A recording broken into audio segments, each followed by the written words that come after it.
नमस्कार, आदाब, सत श्री अकाल दोस्तों। मैं हूं अंचित शर्मा और आप सभी का रियासी अपडेट्स में स्वागत है। बीडीसी चेयरमैन थुरू चौधरी मखना जी हमारे साथ हैं। प्रेस कॉन्फ्रेंस हुई है कुछ देर पहले और जिस तरह से कल जो प्लान बनाया गया है, प्लान घोषित किया गया है, उसके खिलाफ कहीं ना कहीं बीडीसी चेयरमैन जो हैं, तमाम जिले के 12 जो बीडीसी चेयरमैन हैं वो खिलाफ दिख रहे हैं। 8 बीडीसी चेयरमैन जो हैं प्रेस कॉन्फ्रेंस में भी मौजूद थे और इनका कहना है कि जो लोग यहाँ पे नहीं भी आए, जो चेयरमैन नहीं भी पहुंचे, वो भी इनके साथ हैं। और इसके अलावा आपको बता दें कि इनका कहना है कि कुछ और जिलों के बीडीसी चेयरमैन से भी इनकी बातचीत हुई है और तमाम लोग इस प्लान के खिलाफ हैं और कहीं ना कहीं एक मंच पर आकर इसका विरोध करने की कोशिश की जाएगी। चौधरी सर, स्वागत है आपका रियासी अपडेट्स में। अब हमने देखा कि प्रेस कॉन्फ्रेंस में तमाम जो बीडीसी चेयरमैन हैं वो इसकी खिलाफत कर रहे थे जिस तरह से कल प्लान घोषित हुआ है। आप स्पष्ट तौर पर क्या चाहते हैं? बहुत बहुत शुक्रिया अंचित शर्मा जी। मैं आपके इस चैनल का बहुत ही बड़ा शुक्रगुजार हूँ जो हमारी बात सुनने के लिए यहाँ आए। तो इस बारे में जो आप कह रहे हैं, तो हमने हमारे जो ब्लॉक बीडीसीज का जो हमारा यूनियन का प्रेसिडेंट है उसने अभी कॉन्फ्रेंस दी, हम भी उधर ही थे। तो उसी के सिलसिले में हम भी ये बोलना चाहते हैं कि जो प्लान बन रहा है, जो पहले बना है और जो अभी कपेक्स प्लान जो है वो बनने वाला है, तो उसमें से हम ये तो जैसे उन्होंने बोला है कि 25 लाख रुपए एक डीडीसी के डिस्पोजल पे रखा है, वो भी कपेक्स प्लान बना के देना है, तो उसमें हम रजामंद नहीं है। और वो प्लान हम जो है वो उसको हम बनाने के लिए तैयार बिल्कुल नहीं है। हम इसको बाईकाट करते हैं बिल्कुल। आप क्या चाहते हैं कि 25 लाख रुपया आपको अलग से दिया जाए और आप अपनी मर्जी से वो पैसा खर्च करें? वो तो जैसे पहले गवर्नमेंट ने कहा था कि ये CDF के पैटर्न पे आपको दिया जाएगा, तो उस तरीके से दिया नहीं। तो ये प्लान बनाना है, प्लान इनने एडमिनिस्ट्रेशन ने पहले ही बना के रखा है, तो हमें खाली साइन करने के लिए बोला जा रहा है कि ये प्लान है, इसी में से आप काम चूज़ करके तो हमें दे दो।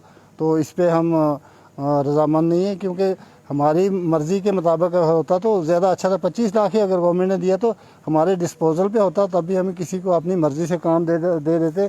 जिस आदमी को ज़रूरत है, जिस आदमी की परेशानी है, उसको हल करवा सकते किसी न किसी तरीके से। लेकिन ये इनने कपेक्स प्लान जो है बनाया हुआ है, उसी में से काम उठा के तो हमने देने, तो उस पर हम रजामंद नहीं है। अलबत्ता एक और चीज़ भी है, जैसे हमने पहले भी बोला, हमारे साथियों ने बोला कि एक ब्लॉक डेवलपमेंट काउंसिल का जितना एरिया है ब्लॉक का, उतना ही एक डीडीसी काउंसलर का भी है।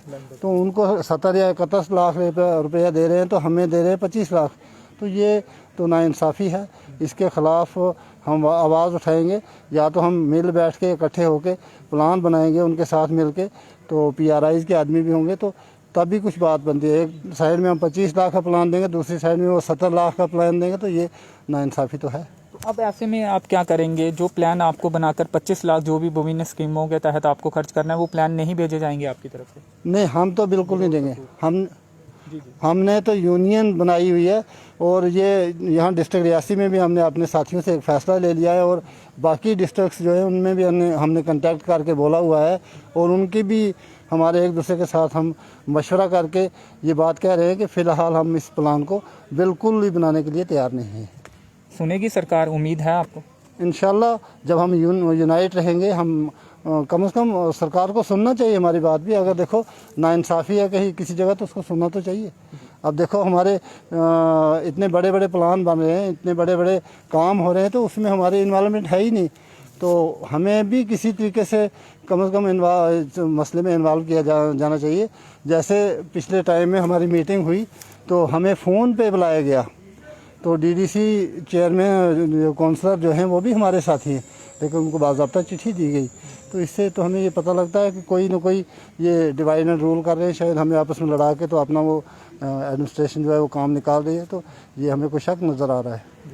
चलिए सर, अब कोविड की बात करेंगे। हमने देखा कि आपके इलाके में, आप जिस बीडीसी इलाके से आते हैं, बीडीसी चेयरमैन हैं थुरू पटिया इलाके में एक प्रोग्राम हुआ, उससे काफ़ी केसेस जो हैं वो सामने आए और लगभग जो आंकड़ा है 100 के पार शायद जा चुका है। तो अब क्या स्थिति है वहाँ की? क्या आपने जानकारी लेने की कोशिश की है? क्या ट्रेसिंग हो रही है सही से? जो भी कांटेक्ट में पॉजिटिव पर्सन के लोग आए हैं, क्या दवाइयाँ लोगों तक पहुँच रही हैं? आइसोलेट लोग घरों में हैं, या फिर ट्रैकिंग प्रशासन की तरफ से की जा रही है लोगों की? क्या लोग सहयोग कर रहे हैं इसको ख़त्म करने के लिए? सर जी, वहाँ पे जो टेस्ट हुए हैं थुरू पटिया में, मेरे ब्लॉक में है, तकरीबन 105 के आसपास केसेस जो हैं वो कोविड में आए हैं। तो सिर्फ उनको घर में ही आइसोलेट किया गया है, कोई मेडिसिन कोई चीज़ उनके पास नहीं है। जबकि मैंने एडमिनिस्ट्रेशन को कहा था कि आप एम्बुलेंस अवेलेबल रखें और एम्बुलेंस के बीच में गैस रखें, कम से कम उन लोगों को अगर कोई परेशानी आती है, सांस लेने में दिक्कत आती है, कोई चीज़ है, तो वो एम्बुलेंस जो है वो डिस्ट्रिक्ट हॉस्पिटल तक पहुंचा सके।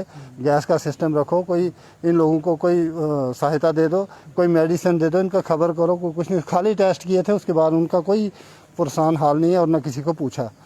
घर पे आइसोलेट हैं तमाम लोग, तो मेडिकल फैसिलिटीज़ आप ये आरोप लगा रहे हैं कि कहीं ना कहीं नहीं दी जा रही हैं, उनकी सुध नहीं ली जा रही है।